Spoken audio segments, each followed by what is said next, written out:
So welcome one and all. La conferenza è bonus practice. If you could mute your microphones, that would be great. I'm Rob. If you can see any open mics, perhaps you can mute them for me. Except Terry and me, of course. It'd be a bit difficult if we can't talk to each other. I have known Terry for actually quite a long time. I should think around 25 years. And I have to say, he's one of the people I in terms of what he is able to do on the mat, is one of the most impressive gentlemen I've ever seen. Okay. Last time I saw him was actually at your 50th anniversary, Terry. Oh, yes. And you showed up pretty much just after you had had your hips replaced. I'm not quite sure whether you literally went up to the mat on your crutches and threw them down, but pretty much you did. Well, they told me that I should wait 6 weeks, but I waited 5 weeks. So. Well, you were magnificent that day, I have to tell you. It was very, very impressive. So 7th Dan, Shihan, been practicing for over 50 years. When did you actually start? I started in 1963. Actually, a friend of mine had been badgering me. He was practicing Aikido. He's been badgering me for probably 2 years. And I just said, no, not interested, not interested. And basically, in a kind way, just to shut him up, I went with him once. And I was really intrigued, and I got the bug right away, and that was it. But it took me 2 years to get there. Just think, if it started then, you'd be in your 60th year now. True, yeah. So tell us a little bit about your family background. My family background, well, mother and father, brother, not much to tell really. I was born when I was quite young. Usual stuff. Were you born around where you live now? Not far, yes. Right. My mother came from Liverpool. My father was a ship's engineer, and he was brought up in India, in Calcutta, after spending some time in, where was it? Shanghai. Shanghai in China. He was actually born in China in the French sector. Yeah. So he served his apprenticeship as an engineer in the Royal Naval Dockyards in Calcutta. So am I right in thinking that there is a sort of family connection to Eastern Europe? Yes, there is. Yeah. China and the Middle East as well, somewhere way back in history. Right. And so where does the name Ezra come from? Because it doesn't sound very English. Well, when people usually ask me that, and where does the name Ezra come from, I usually say, oh, it's from my father. But I won't say that today. It's actually a biblical name, and it comes originally from Iran, as far as I know. All right. There's the book of Ezra in the Bible. Fair enough. That's pretty good lineage, I would say. That is it. Yeah. So when you started Aikido, what was it about it that grabbed you? The people that were involved were very enthusiastic, and also at that time, Aikido was presented to the public and practitioners as almost a mystical art, as in mysticism, and the concept of ki was really intriguing. The senior instructor at that time was a very, very nice gentleman called Fred Wainwright, and he had been part of the Allied occupying forces in Japan just after the Second World War, and actually trained with O-sensei for quite a time while he was at the old Humbu dojo. And he told me that when he was leaving, O-sensei said to him, please go back to your country and teach and spread Aikido. So I was very fortunate indeed to have this connection with O-sensei from one way or another. At the time, Naro Sensei was he was the Uchideshi from Humbu that was in charge of teaching in Europe at that time. And he would come maybe every 3 months. And when I saw him, I was so impressed. Just him standing there with his waikikogi, white hakama, and the red ties or red belt, and he looked like an extended version of the Japanese flag somehow, but very, very impressive. I remember seeing him doing Suwari techniques, and I thought to myself at the time, He's on the internet. Sorry? Someone mute your microphone, please. Mark, can you mute it? So I remember seeing him doing techniques in Suwari, and it occurred to me at the time that if him and I were to have a race and he was on his knees and I was standing up, he'd probably win. He was so beautifully nimble and agile on his knees.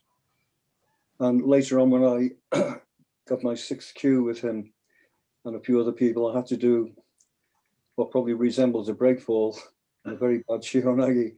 And he graded us to 6th cue, and he told us, "You are the instructors of the future."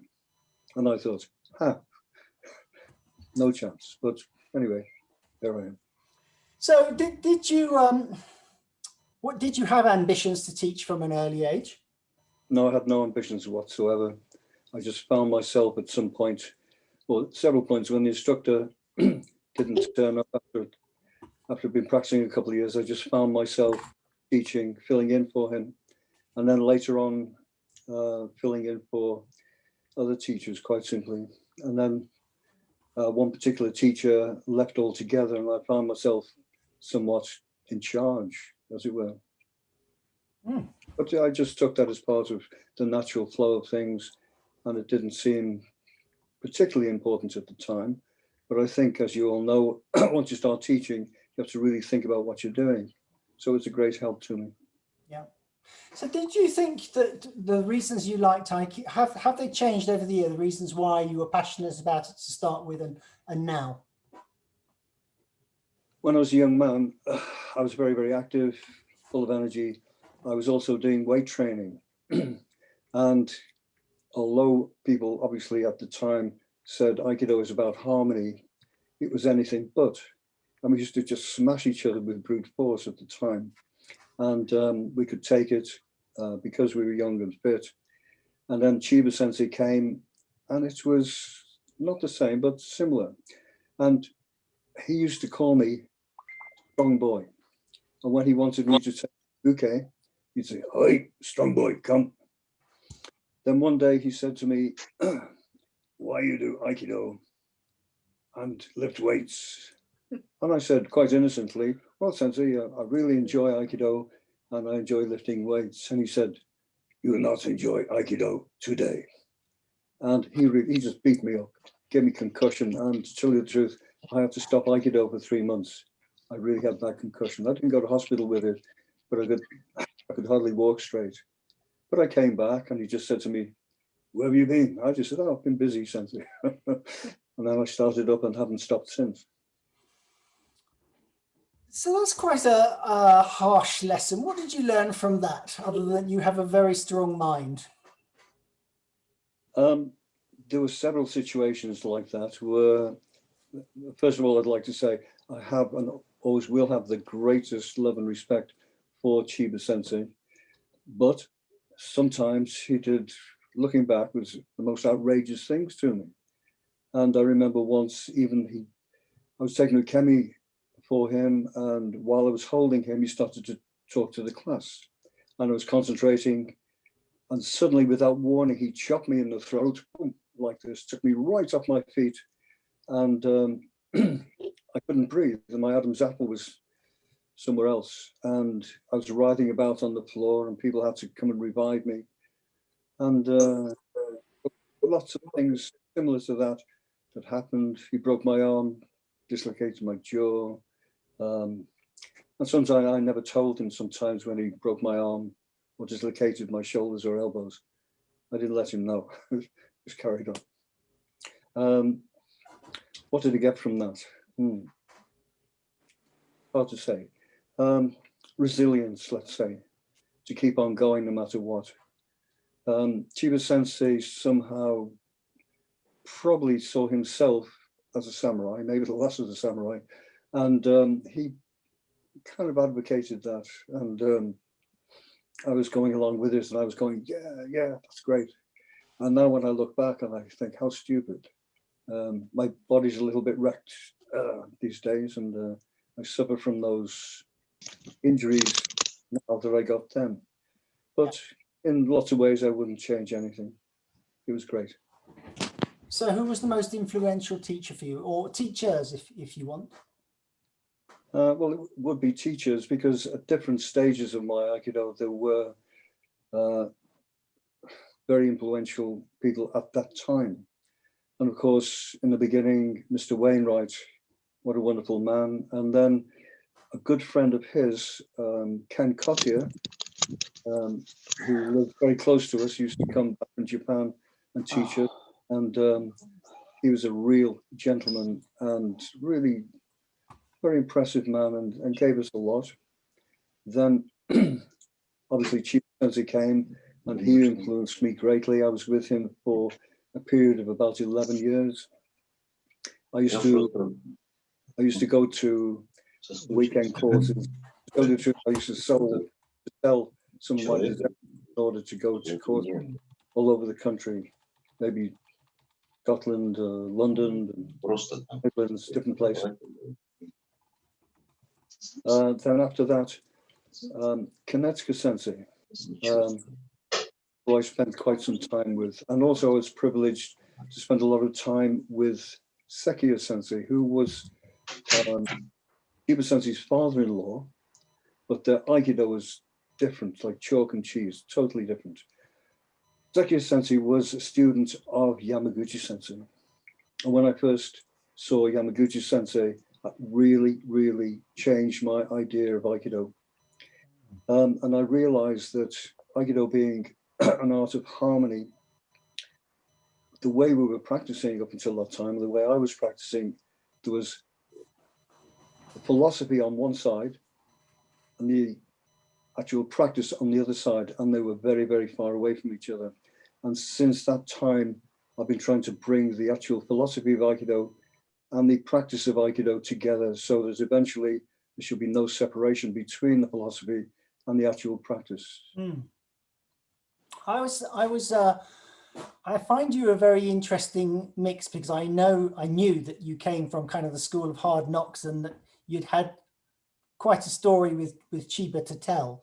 But I always think of you as being quite spiritual in the way that you feel about Aikido. And you strike me as a really down-to-earth, salt of the earth sort of fella. And I'm wondering how that came about. I was actually, yes, you're very perceptive. I was very lucky, very privileged. Years ago, there was a man in our area who claimed to be a spiritual healer.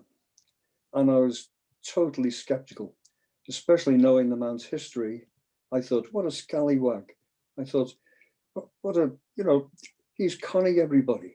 And because a long story short, I found myself once in one of his sessions, and I was totally blown away.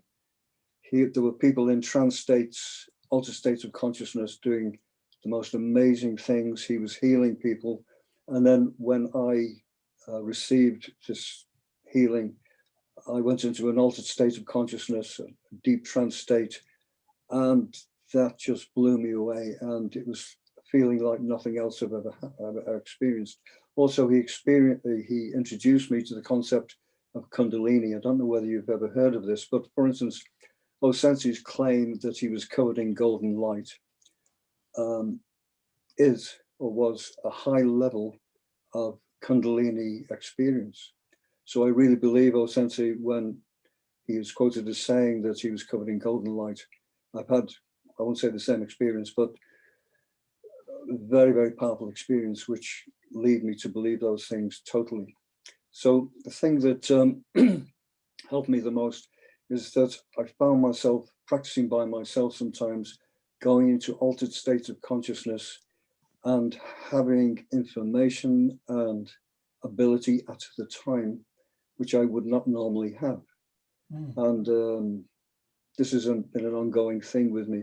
So over the years, I've been practicing Kundalini regularly, been practicing Kotodama regularly, as well as Zazen. And these things have helped me enormously. I wanted to ask you about Kotodama because, again, it's something I know that you're very strong on, and it's something I've always struggled to relate to, really. So how did you find it, and what do you find to be the benefits? Chiba sensei arranged for a Zen priest to come over, and we called him Osho-san. His name was Hogen. And I became very, very good friends with him. I stayed at his monastery in Japan. And part of the process of Zen at the time with him was chanting some of the sutras. And when I was chanting by myself, I found myself sometimes entering an altered state of consciousness, and I would start to chant in a different way altogether, and incredible flows of energy would be hitting me and flowing through me, and it just started off like that. So through a little bit of trial and error, and also chanting in an altered state of consciousness, I have evolved a program of Kotodama chanting, which includes sutras, but also single sounds, single tones. And the benefits are many, really. For a start, there's your breathing from your tanden, chanting from your tanden, toning from your tanden. And I think that scientifically, scientists are saying that everything is created by vibration and sound. And I'm believing this more and more. And I've had a lot of terrific experiences through chanting. Also, sometimes chanting, I have gone into Kundalini states where there's been terrific flows of energy, and in one case left me crying. To tell you the truth. I think it can be very, very important indeed. For instance, there are some sounds that really would nauseate you. There are sonic weapons which can kill you. And at the opposite end of the spectrum, there are beautiful sounds that make you feel calm, make you feel happy. And when you're toning these sounds, then each level of consciousness has its own sound. Each organ in your body has its own sound. Each thought has its own sound. And that's my practice. How does that translate actually into your practice on the mat? Is it something that you can draw on and provide inspiration and energy when you're on the mat? Yes, I would say so. And I find, like lots of other teachers, excuse me, for instance, will find themselves as executing a technique as well as breathing out, making strange sounds. The one I usually make is a zoo, and that sound is supposed to represent harmony between yourself and your surroundings and other creatures, beings, people around you. So by toning as you move, you create a harmony that is more than physical, which is emotional. I'm right in thinking that Kotodama is actually sort of kind of a part of the structure of your teaching, isn't it? It's a regular feature. We have Kotodama classes, but I don't actually teach Kotodama as such in a regular class. Right. I see Kotodama as a kind of all-embracing science. For instance, a baby crying, someone screaming after hitting their thumb with a hammer. It's all Kotodama. It's all making the sound that fits the situation, for instance. But I don't actually teach Kotodama as such during lessons. We have separate classes for that. So, of course, Aikido started in Japan. Do you now see it as a Japanese art or an international art? Well, yes, I see this as an international art, and I see it as a wholesome art that all human beings can be part of. And it's very, very beautiful, very special.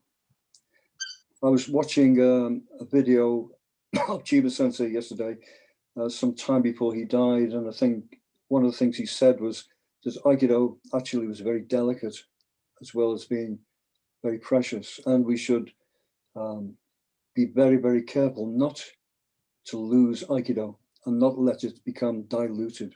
I was with him in Ireland quite some time ago, many, many years ago, and he called me over and he just said that to me. He said, Terry, don't let Aikido become diluted. Then he said, go and sit down, go away. And that's just what he wanted to say to me. So I thought I'd mention that. So in terms of, have you, do you adjust your teaching for the culture you're in, or do you stick very strictly to the way you were taught? I don't stick to the way I was taught at all, one little bit. It may be a little bit controversial me saying this, but I think that mainstream Aikido is very, very special indeed, very, very valuable to humanity, but should be just a platform from which to develop further. So really, it doesn't really matter what country I'm in, but I usually have the tone of the class to the atmosphere created by the people in that class at that moment, at that time, no matter what country they're coming from, whether this country or Russia or South America or anywhere else. So I try to feel the level of energy and work with that. So you mentioned that you saw an important link between the practice of Aikido and the development of self, and I guess that extends out into society at large. Absolutely. How, I mean, I would say that maybe Aikido, you'll have seen Aikido grow hugely over the years. So instead of having to travel hours to find a club, kind of there's one in every town, and quite a few. Go to somewhere like Cambridge, there's 5 or 6. Seem to have really translated off the mat into mainstream society. Where are we going wrong? Are we going wrong? Are we going wrong? That's a good question too. Yeah. I think that we have lived through a kind of golden age of Aikido, to tell you the truth. And it seems to be, excuse me, fading away at the moment. And most young people are concerned with image, how they look. Many young people quite simply don't like being asked or told what to do. People are not so resilient as they used to be. When I was young, if there was something difficult to do, you were just told to get on with it and stop complaining. If you approach young people with that attitude these days, they'll walk out of the door. So it's a difficult one. Do you have a youth group within your club? Yes, I have a very, very nice junior club. They're wonderful. I love them. They're great. And they put up with. So what do you do then to accommodate the fact that they are not the children that you were when you first started Aikido? Again, obviously I try to respect them and just gently push them over their limits or what they think are their limits, whereas years ago we would throw them over what they thought they were limits. So we're much more gentle in our approach these days. But the junior class I have at the moment are, for me, very, very special. I think they're great. I'm really happy with them. Wonderful. And what do you see the main benefits of studying Aikido as? So what's it given you? What hasn't it given me? I used to be a lot taller, before I started Aikido.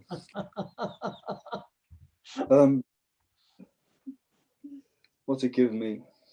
Well, it's given me an Aikido life, the opportunity to meet wonderful people, to practice Aikido in harmony most of the time with very, very special people. I've always, I would say over the last 40 years at least, I've somehow been spiritually driven to practice Aikido, in that I don't think I had a choice. And it's just given me so many wonderful experiences. I've had the chance to travel abroad, meeting great people, to start my own dojo with all its ups and downs. But I've had a wonderful, wonderful life. I've had many situations, for instance, where I've nearly been killed, really, really, at least 10 times, where I've nearly died in certain situations. And Aikido has pulled me through all of those. So it's ongoing. And I just, especially through the practice of Aikido, feel so glad to be alive. I'm not vegetating anywhere. I'm just practicing as much as I can and always have. And I just love what I'm doing. Which brings us quite nicely to where we are at now. So here we are in lockdown and we cannot practice in the normal ways. Have you kept your practice going during that time? To tell you the truth, I've spent the last, let's say, 40 years kind of non-stop, including weekends, going abroad, taking weekend courses, stuff like that. And I have to be honest with you that in some ways, I'm enjoying the rest.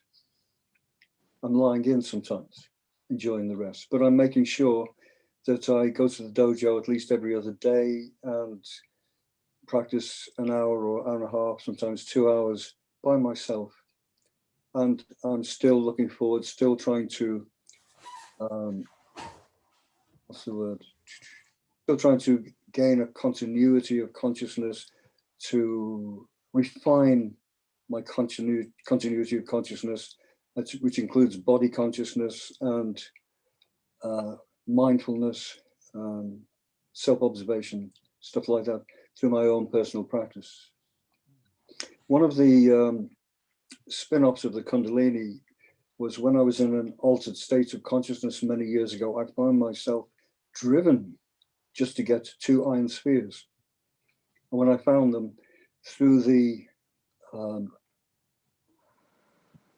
drive that the Kundalini had given me, I worked out a method of using the iron spheres in order to somewhat master things like gravity, centrifugal force, stuff like that.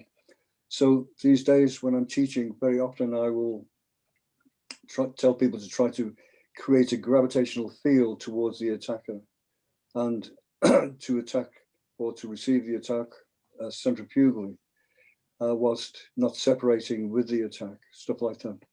Also using Bokken and Jo, especially using a heavy Jo and a heavy Bokken. I'm really talking big stuff here, heavy stuff. When I'm using a heavy Bokken, heavy Jo, I try to take a kemi from my Jo, from my Bokken. So for instance, if you're taking normal kemi when someone throws you, as you take a kemi, you should minimize the amount of strain that you feel.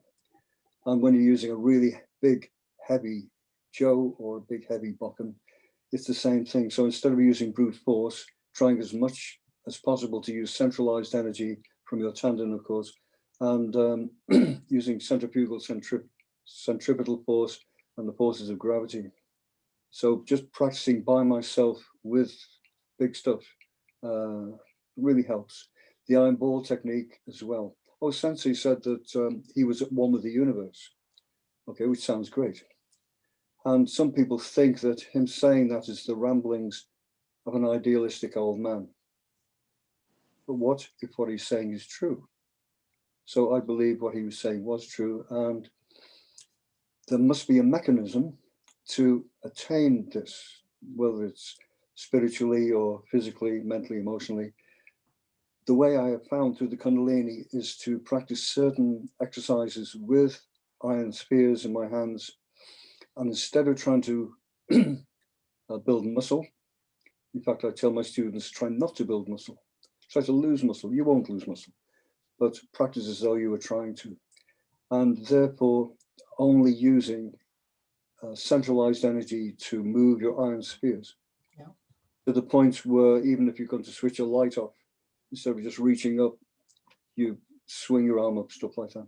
And so when you're intercepting attacks, maybe punches, kicks, shomanichi, yokomanichi, instead of doing so with muscular energy, you do so with centralized energy, gravitationally connecting with your partner.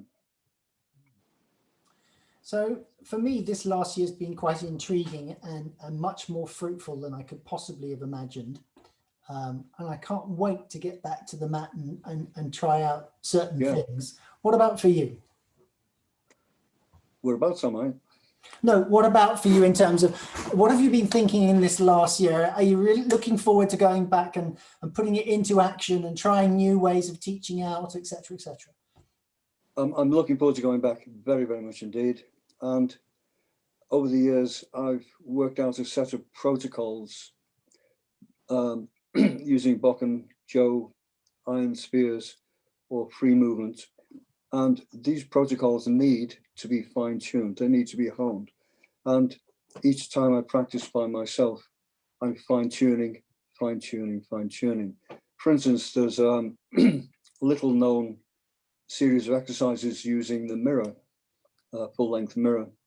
And quite simply, by creating sensation in your hands and feet, and then looking into the mirror and feeling those same sensations, this sounds mad, in your reflection, and learning to look back at yourself from your reflection and gaining a full body consciousness by using the mirror. It's freaky stuff. And in the beginning, it seems like nothing's happening and it won't work. But if you stick with it, it will. But please be careful with this. Some people have reported emotional trauma. Yeah, I can imagine. Yeah, and as you say, it does sound, well, unearthly really, but it's been a very fruitful path for you to travel. Absolutely. Yeah. So elbow power is something that you're well known from. Is that also to do with sort of iron ball training? It is indeed. It's, one little story, which sounds a little bit far-fetched. I was having a problem with one particular student many, many years ago. Quite simply, I couldn't move. He was holding me, I couldn't move. And I tried this way, that way, nothing. And it had just been the day before when I had been involved in Kundalini, and I felt myself, without thinking about it, going into an altered state of consciousness. And suddenly my elbow started to feel as though it was fizzing, a little bit like an Alka-Seltzer or something. I thought, what the heck's going on here? And the more it fizzed, the more I could move. And there's a certain geometry and way of moving that I found joining the left and the right side of your body. But if you move directly from your shoulder or wrist, you still can't move. But by moving from your elbow, the whole thing fits like a special moving jigsaw puzzle. And so it's from this kind of thing that I've developed what people call elbow power. So it's become an integral part of my personal training, even using a Bokken instead of using the action of hitting, which most people use.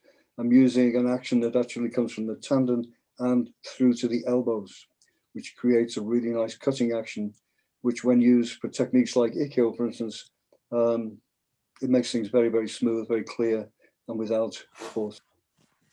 So if you were training that, how would you describe that to the student in front of you, that you need to link your elbows to do a tanden and this is how it's going to feel, etc.?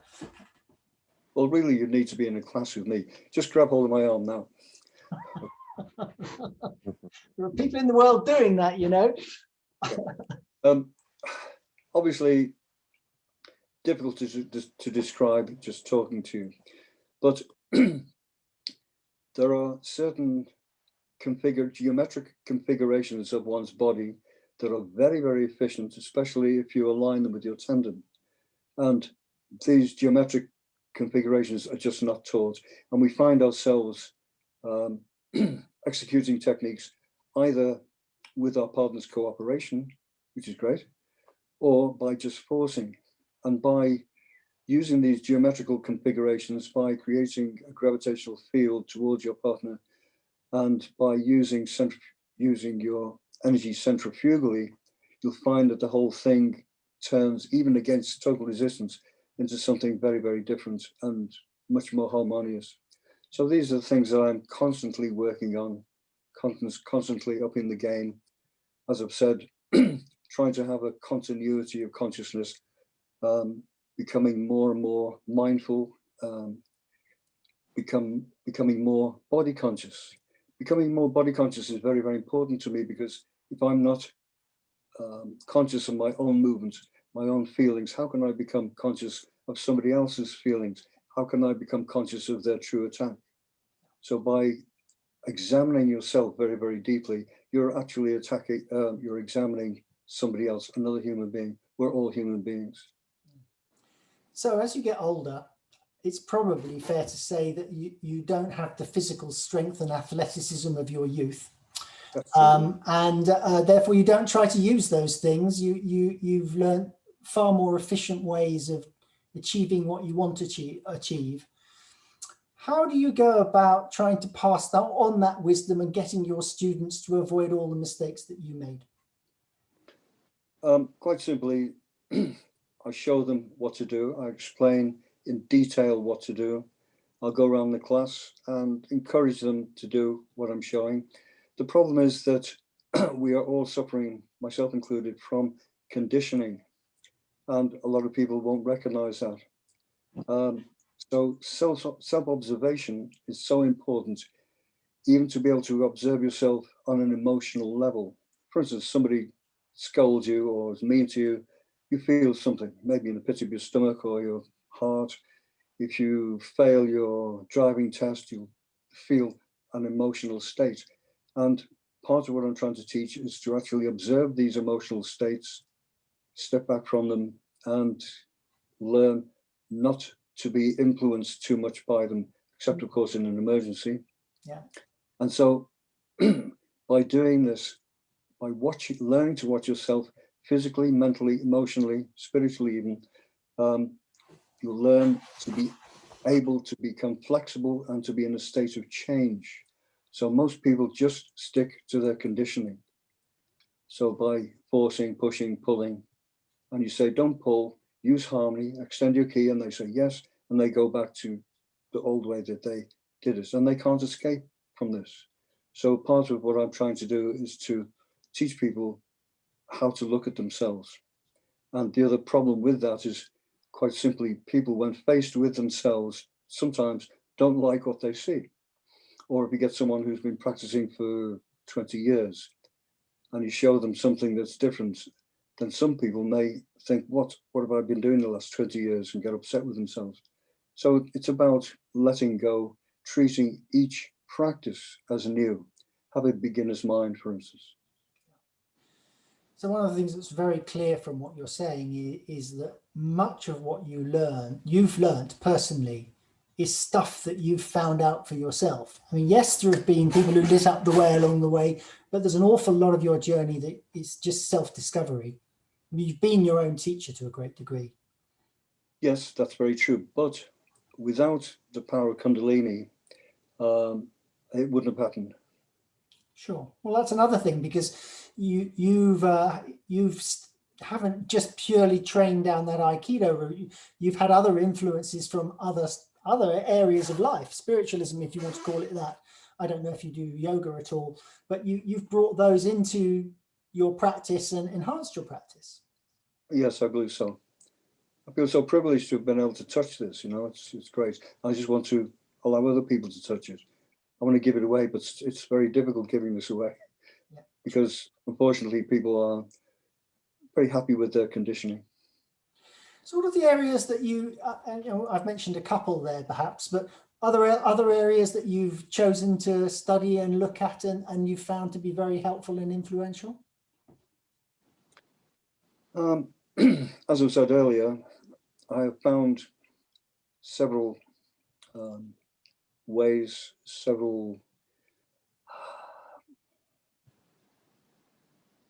quite simply, several ways of practicing. Just the mere act of feeling your own hands and your own feet at the same time while you're just practicing. So I have a set of protocols which involve all of the things that I've been talking about this evening, and quite simply just sticking to those protocols open-endedly. If anything else comes in while we're there, then we'll include those. But I have found that these protocols are the key to what is a system that I am using or trying to use. So there we have a system that in one way or another could be said to be foolproof if you stick to the system. The system involves many things, but all through my training, I'm trying to stick to the system, which encompasses a lot of areas. You know? So to go outside of that system for the sake of it doesn't interest me too much. But if I see something that can be included in that system, then I'm going to go for it big time. Absolutely. You strike me as an excellent example. I'm really getting the impression that you are training 24/7 and that you hardly ever take a moment where there's not a learning opportunity for you. That's true, yes. But I think an important thing is not to take myself too seriously. What I tell my students is, excuse me, take what you're doing seriously, but don't take yourself too seriously. This gives you, just being in this state, gives you much more flexibility of mind. So I imagine there have been times where students have come up to you and told you things about, I did this and it's because you said that. Can you remember any particular stories that made you feel particularly good?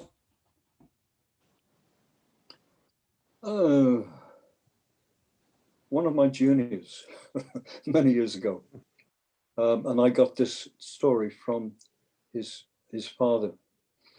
He was walking along the road on a Saturday afternoon in Birkenhead, and a young man was being beaten up by two other young men.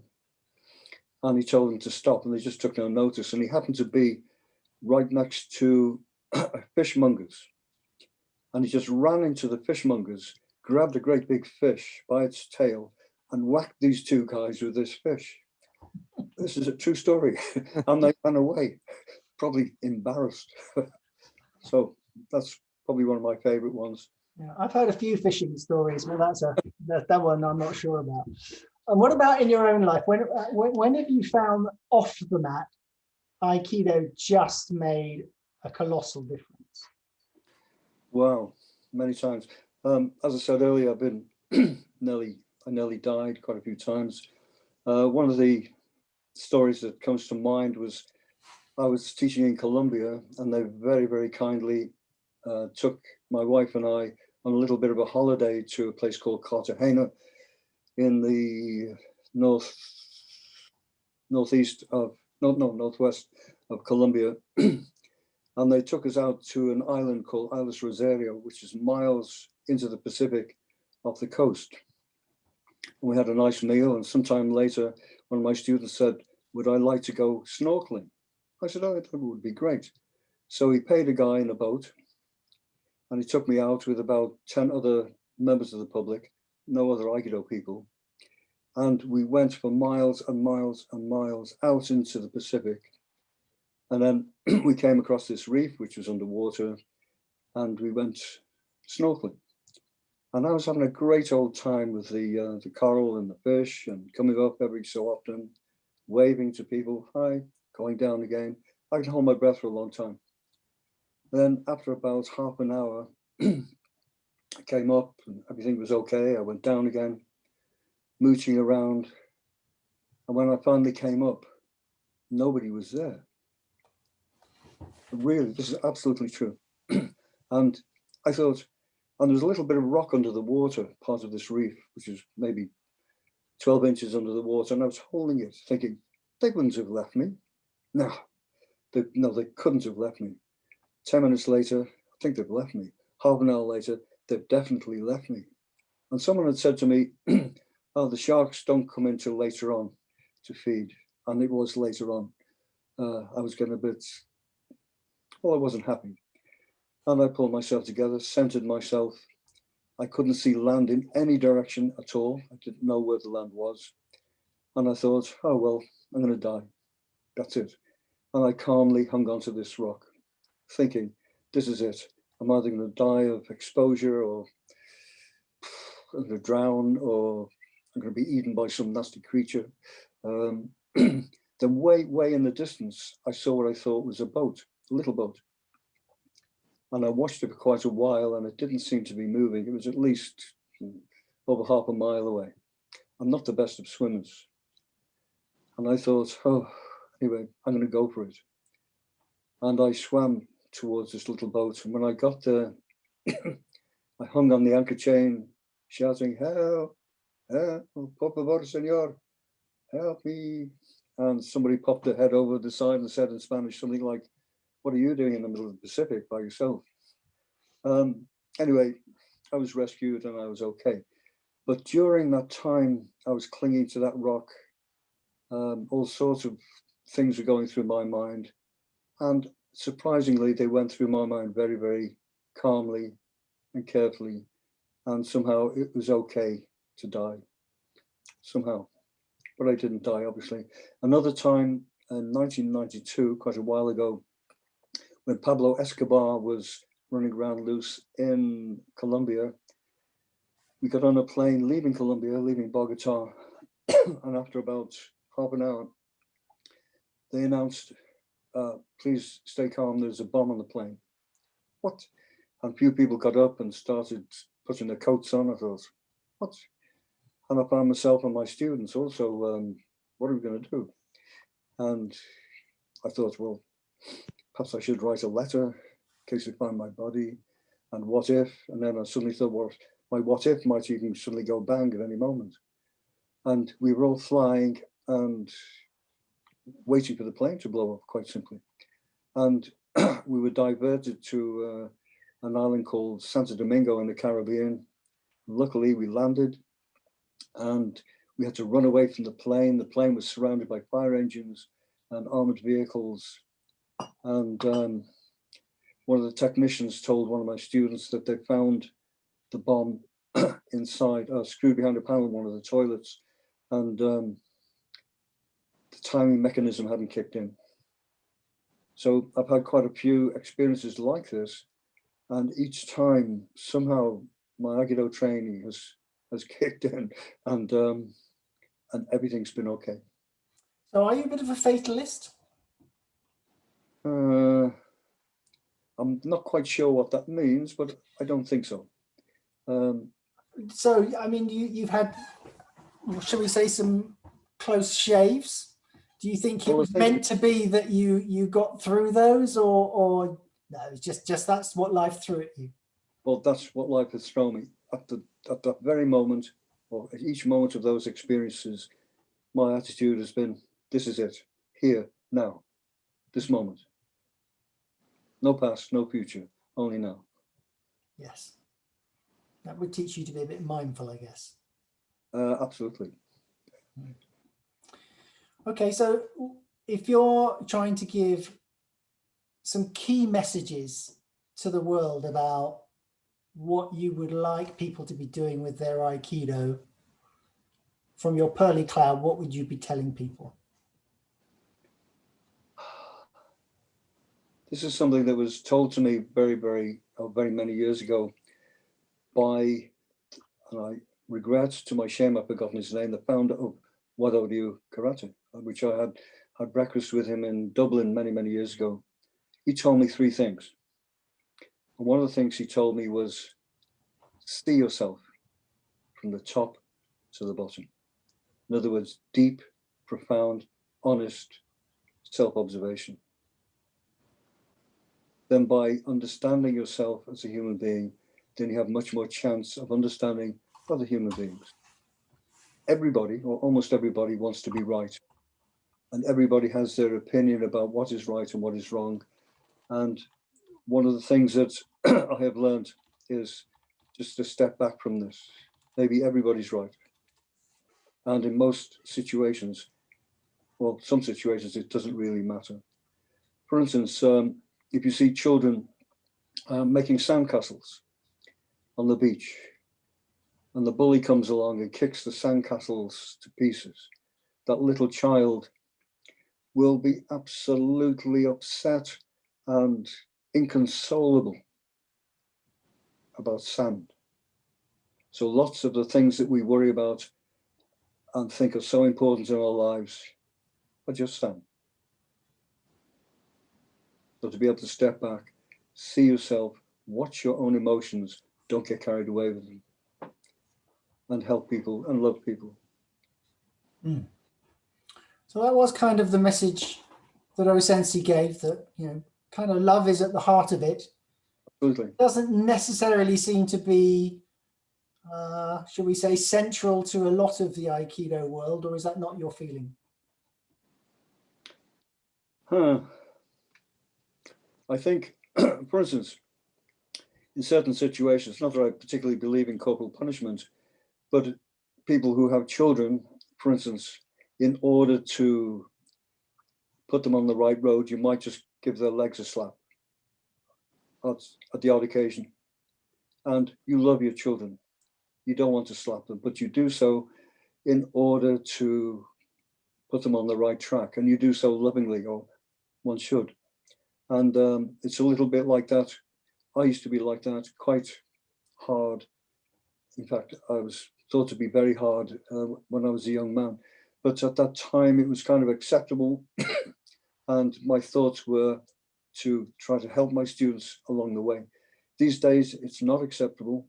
And quite simply, my methods of teaching are totally different.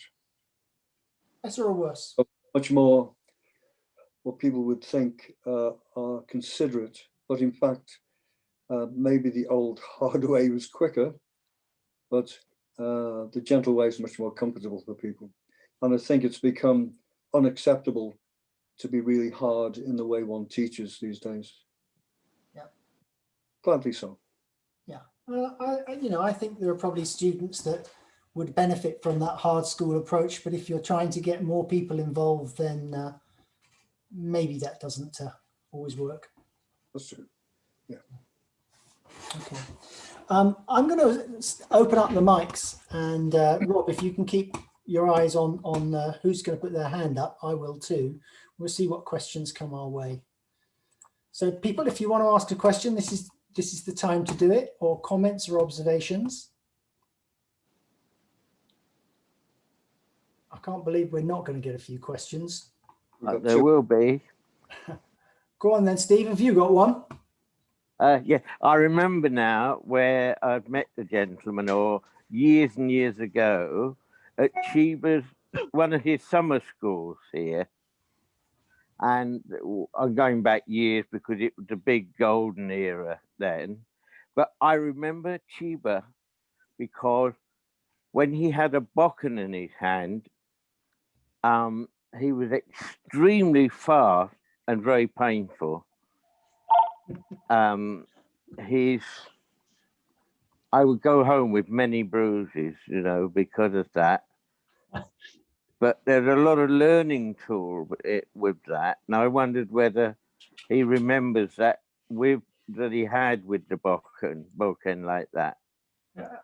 Perhaps he didn't realize you were blind. That was a bit unkind, but I'm sure Terry can relate. Yes. Yes.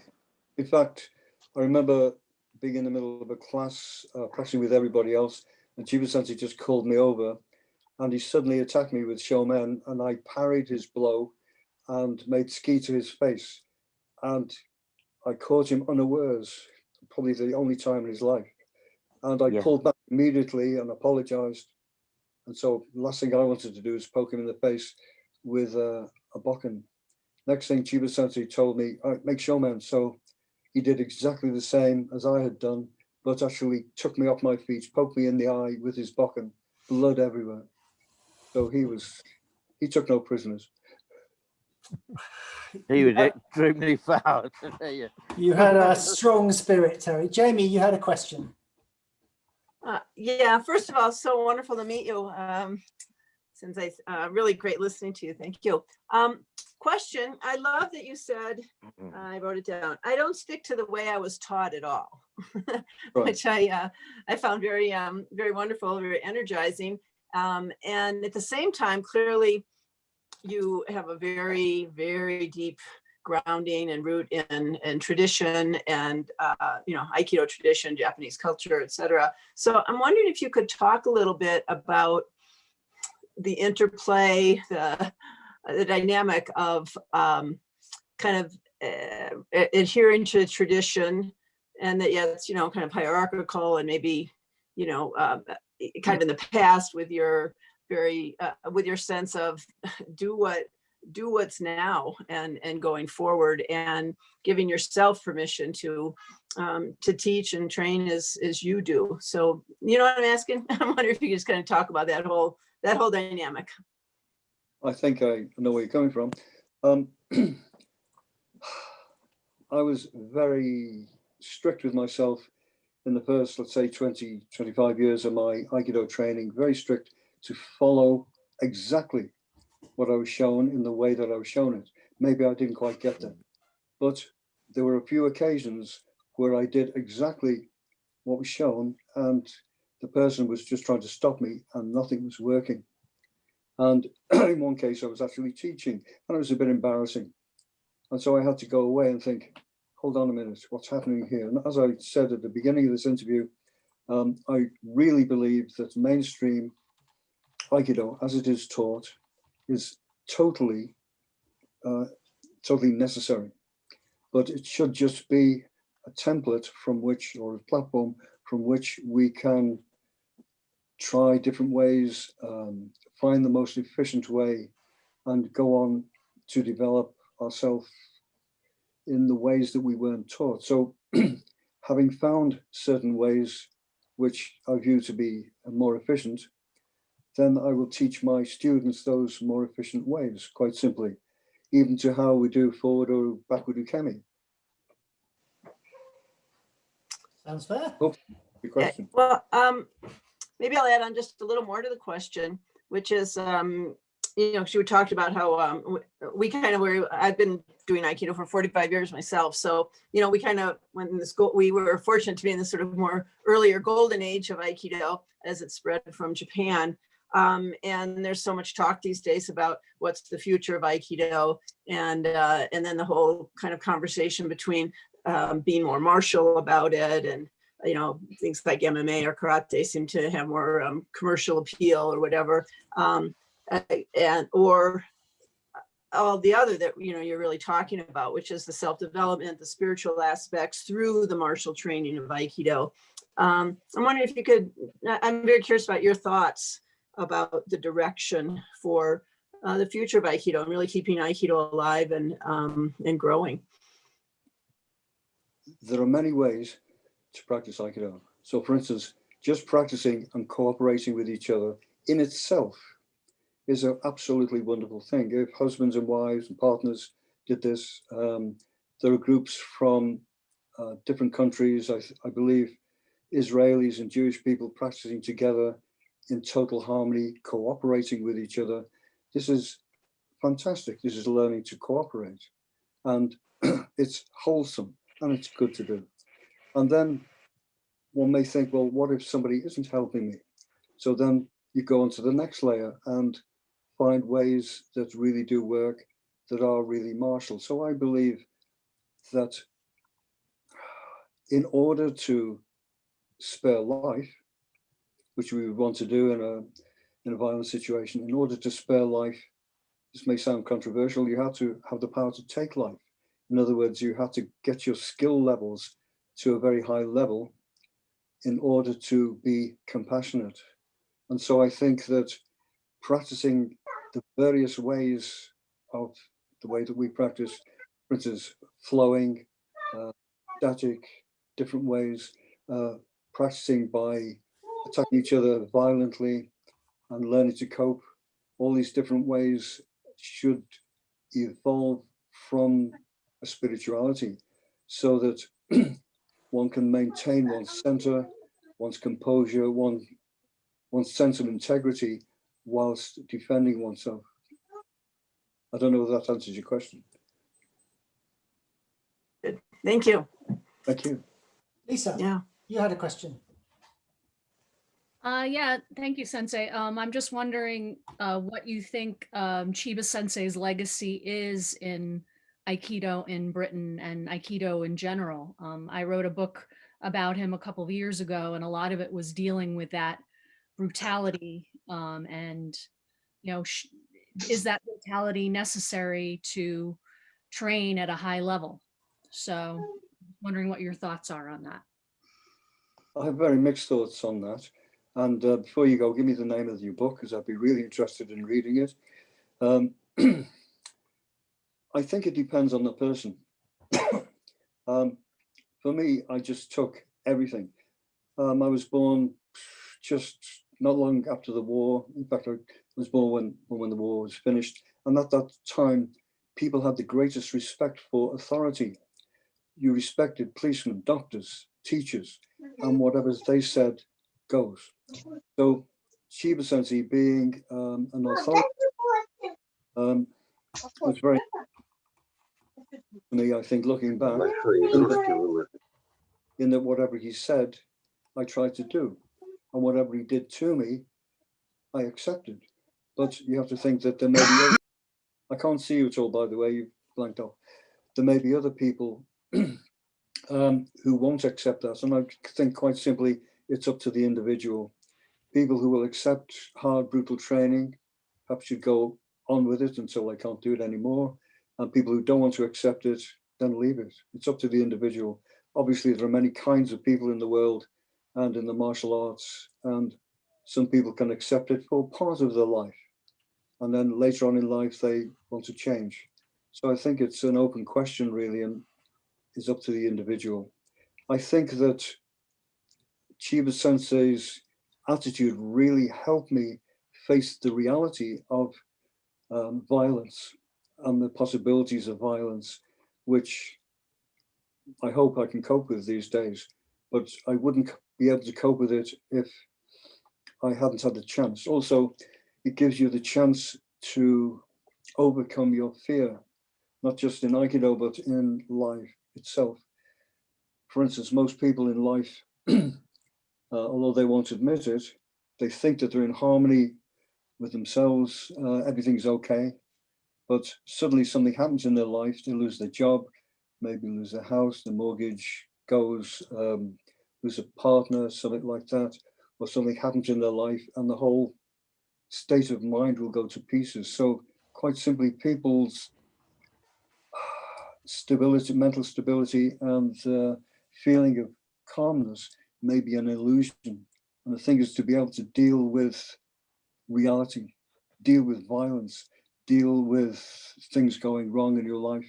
So for me, dealing with the violence that Chiba Sensei was meted out was very important. Can I tell you all a story, which I have told in public once or twice?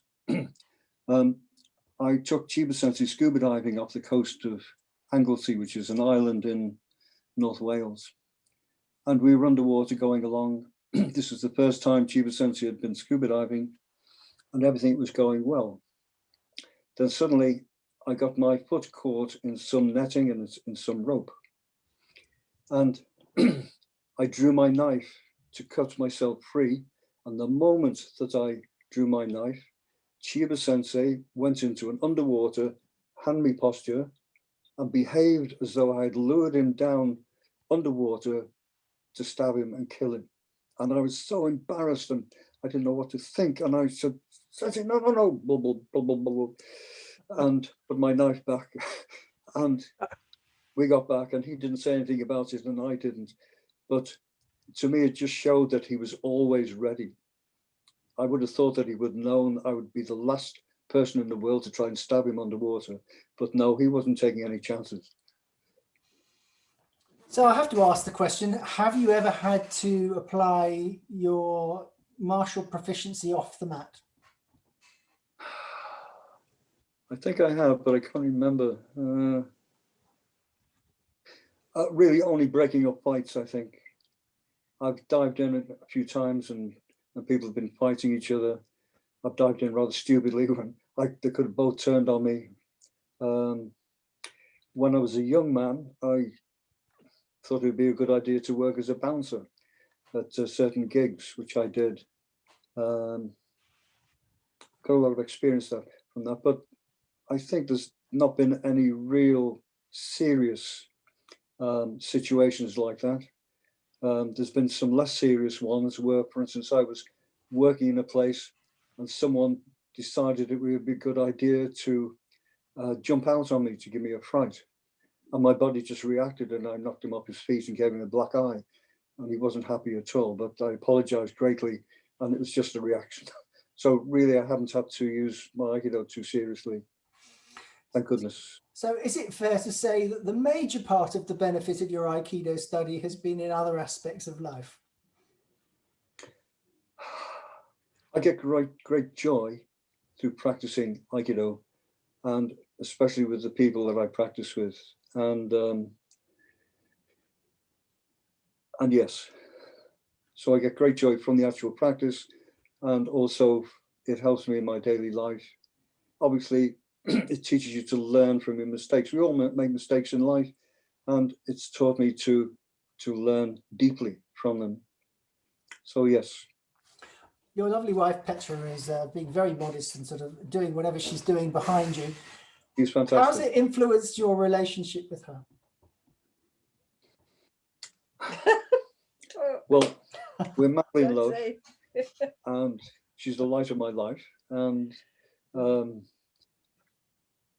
we came together through Aikido. And I'm going to tell you something that you may not believe, which is absolutely true. Only the facts have been changed to protect the innocent. No, I'm being serious now. With the Kundalini practice, sometimes very, very strange things happen. And the very, very first time I met Petra, I saw with my own eyes like miniature lightning come from her body into me. And I went, wow, what's this? Stupid woman. And what's going on here? You have to be careful. Have to be careful. Yes. And I thought, well, that's amazing, but I wonder why. But something brought us together, and something connected us together, and I'm very, very grateful for that. But it sounds far-fetched, and I don't expect people to believe that. I think it's normally called Cupid, isn't it? Quentin, you have a hand raised by Lise Klein. Is that Andrew? Yeah. No, Lise Klein has her hand raised. I think we've covered Lisa. I think it's Andrew now. Okay. Andrew? Oh, hello there. Hi, Terry. Nice to see you Hi. again. Good. I was intrigued by your story about the boat. Did you ever find out what happened to the boat and why you were left there? No, I didn't. But it seems they're so laid back that they didn't even have a head count. Actually, the story I heard was somebody said, "Is everybody here?" And they all said, "Yes." And that was it. And so they thought everyone was there.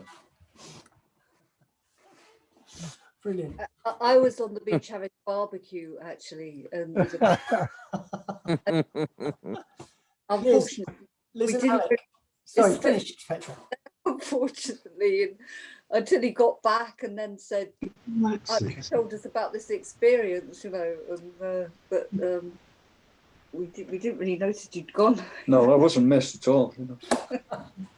What happened to the bolts of lightning there? That's what I want to know, Petra, but we'll pass on that. Liz. Oh, hi. Thank you very, very much for everything you've said this evening. It's really interesting sharing. You'll talk about Aikido, so Aikido having been taught originally in a very hard way. I came to Aikido after it had softened up, and I was taught in a very soft way. But you reminded me of my own experience a very long time ago when I started out in Jiu-Jitsu, and they very much had that hard knock school of training. And I sort of survived that. I didn't get any drastic injuries or anything, thank goodness. But I remember one guy coming to the dojo. He came because he'd actually been beaten up in a street fight and he wanted to come and defend himself, learned how to defend himself. And he came to the dojo and he started practicing the dojo. And at the end of the session, he said to the teacher, he said, it's ridiculous. He said, I got beaten up on the street. He said, that was bad enough. He said, I've come to this dojo. What's happened to me here is a hell of a lot worse. What's going on? And the teacher just kept a perfectly straight face and said to him, look, you know, what you experienced on the street, there is no difference between there and in the dojo, but in my dojo, you get used to it. Very good. Nice story. Thank you. Thank you. So, Terry, do you have a question that you would like to ask us? What are you guys going to do about making Aikido more popular to the general population? It is the question of our day, I think. Yeah. I do have some answers, but then I don't think it's right for me to offer them. Anyone else have some thoughts? Paul does. Paul. Yes, as most of you know, what I've been trying to do is take the core of Aikido, make it very simple, very straightforward, and send it out and hope that people will practice that. And then some of them will come to the full practice later on, I hope. In what kind of format are you sending it out? Body work, for example, if I've worked a lot with people who've been traumatized, peacemaking, I teach people to experience when they say the word enemy, what are they doing in their body? And if they can change that and do power and love when they say the word enemy, then they can deal with the enemy without making more enemies. Oh, very positive. Thanks for that. That's great. Thank you. Paul has is really good at noticing what's going on in the body and translating that to what maybe you're feeling or thinking. Yeah, he's got a great body of work behind him. I think it's so necessary in Aikido. Well done. Good. Anyone else got any thoughts? I do want to say I looked up the founder of Wado-ryu, it's Hironori Otsuka, Sensei. Sounds familiar. Thanks for that. Sure. Okay. That's good. I'll chime in. Lisa Sensei and I have been part of a new initiative since last year, since COVID, called the Aikido Solstice Seminars. And so we've been doing 4 seminars a year that bring together a focus on women instructors, but definitely across generations, across cultures, across countries, and across Aikido associations and styles, bringing teachers and topics together that are really relevant. So that's one thing. But the other is Quentin and I are both board members of Aiki Extensions. And we have an upcoming event. It's actually next weekend. There's 2 next weekend and the weekend after called the Aikido Passion and Action Roundtables. Everyone's invited. But we wanted to bring together people, again, from around the world who are sharing their Aikido love stories, sharing our passion for Aikido, how we fell in love with Aikido, how Aikido influences us in our lives. So that's the first one. The first week is the passion part. And then the action is how do we take all of our love for Aikido, which clearly we all have, that's why we're here, take all of our passion for Aikido into action. And that could be locally or, on other levels, and all applying Aikido in our lives, in our work, in our lives. So we want to, bring people together more, and with that focus of bringing out our passion, sharing our passion for Aikido, and how we can bring that into action in our dojos and beyond our dojos. Oh, well done. It's very, very creative. Very good. I like it. I think that's the secret, isn't it? It is trying to take the ideas that we learn so powerfully within Aikido into wider society. And if we can find ways of doing that, then we might just make a better world. Which leads me to ask, Sensei, how did you fall in love with Aikido? Could you repeat that, please? Sorry. Which leads me to ask, in the spirit of the upcoming roundtable, how did you fall in love with Aikido? How did I fall in love with it? My first session, quite simply. And then the love affair just became more and more intense the more I practiced. Simple. Was it the physical aspect of it, or just, as you said, the community as well? The physical aspects and the spiritual aspects, the people who were practicing, excuse me, and I think it was my second lesson. I was just sitting in Seiza, and again, a flow of Kundalini energy just went right through me. I didn't know what it was at the time, and it felt so magnificent. And I just said to myself, I will never, ever give this up. Well, you've been good to your word then. I'll always keep my word. Yeah. We'll keep watching. My that apologies. space. Robert Sensei is the president of Aiki Extensions, and he's working closely with us on the roundtables. Well done. Good. I'd like to thank you guys for all your work that you're doing, by the way. It's admirable and it's very, very necessary. So thanks for doing all this. It's really great. Thank you. thank you for your generosity of time and for sharing your incredible story with us. You are an inspiration, Terry, so that's it's much appreciated. I will simply say to everybody, you're always welcome to attend these sessions. They're not always interviews. We're always looking at ideas within Aikido and following various themes. You might just find you like them. And you're welcome. It's the same room number, same password. So if you made it this time, you can make it next time. So yeah, you are welcome. I am going to just thank you finally. And do you want to say something? Just to thank you all very much, especially Quentin, for yourself for organising this, and thank you very much to everybody else who's plugged in. So thanks a lot. Stay safe. Terry. We will. Thank you. And we will make the recording available after the event. Okay. Thank you, Terry. Thank you very much. Don't worry, got those. Thank you. Good night, everybody. Wonderful. Yeah. Stay safe. Bye. Yeah. Quentin.